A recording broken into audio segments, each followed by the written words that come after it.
The Victory Bell's coming home. What'd you think of tonight? Yeah, and thank you for joining us, Matt. Absolutely, yeah.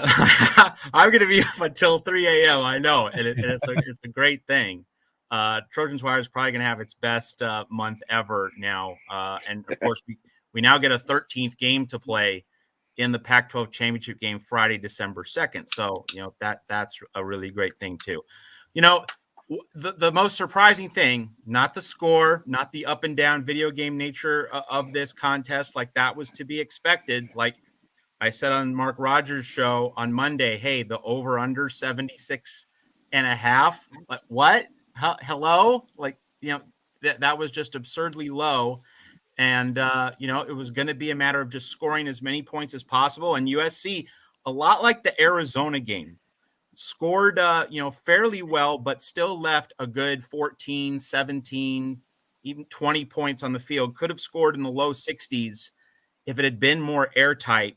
But, like 48, you're certainly in the game if you do that much. And this is where what we saw in the first half of the season, not in terms of overall quality, but getting takeaways. That was the theme of the first 6 weeks of the season, Alex Grinch's defense being able to get the big takeaway.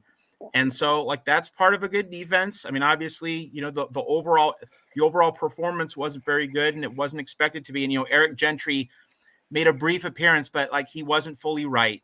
And so without Gentry being able to be full strength, I figured that was going to matter against UCLA, and it did matter. So like no surprises, but as Tim and Tony, as you've been saying, takeaways were the difference that got back into the mix and not a moment too soon. So, it's just a reality that USC's margins are going to be small against really good teams with really good offenses. It was the case against Utah.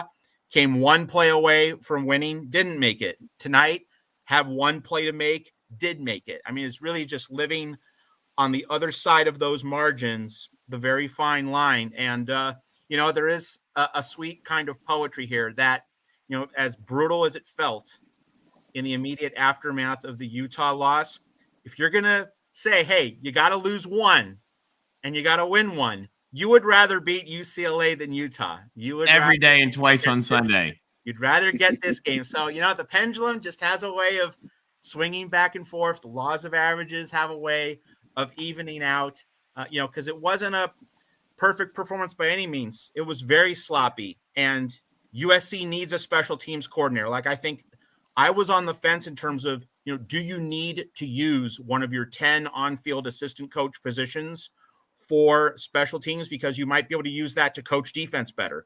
You might be able to use that to coach the corners better, and maybe send Dante Williams packing.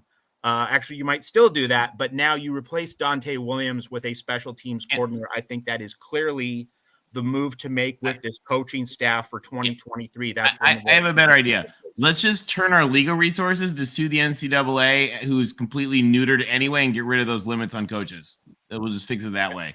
That works. Hey, real quick, Matt, Eddie Chase, and I kind of disagree with this. Grinch has improved defenses everywhere he's been. He improved them like crazy at Washington State. He improved them like crazy at Oklahoma. They were awful before he got there, and they got to be decent. And I think it's improved him with us. Matt, what do you think?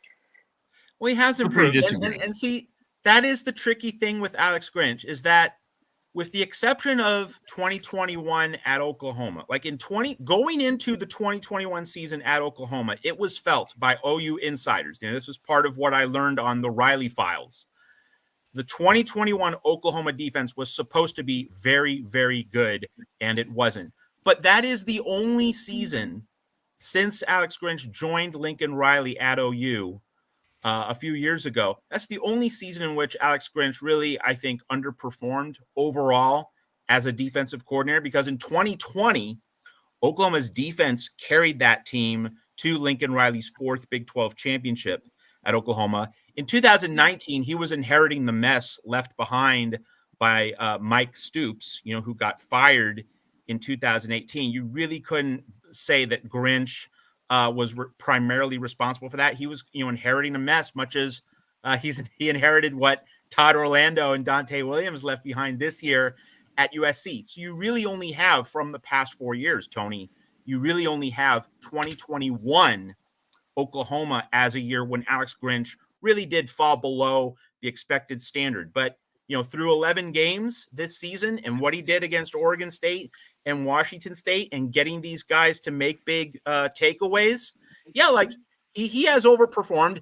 Obviously, he was overperforming by a large degree through the first 6 games, and then the next 4 games happened. That whittled it down. But still, going into this UCLA game, as a 10-game body of work with USC at 9-1, he still was above expectations, just not to the degree that he was through the first 6 games. So you really do have, overall, in the bigger picture, Grinch doing better than what a lot of people feared and what a lot of people worried about. So the bigger thing with Alex Grinch, and this gets to the heart of your question, Tony, is that, with the exception of 2021 Oklahoma, he has never had rock star defensive talent because he's been asked to clean up Lincoln Riley's mess. Lincoln said, hey, like, I have this imperfect situation. Can you make it tolerably good? Like, that's been the request that Lincoln Riley has generally made of Alex Grinch, and it definitely applies to this season. So we're still waiting for that year, that season, when we go into opening day, opening week, and Alex Grinch has bona fide rock star elite defensive talent.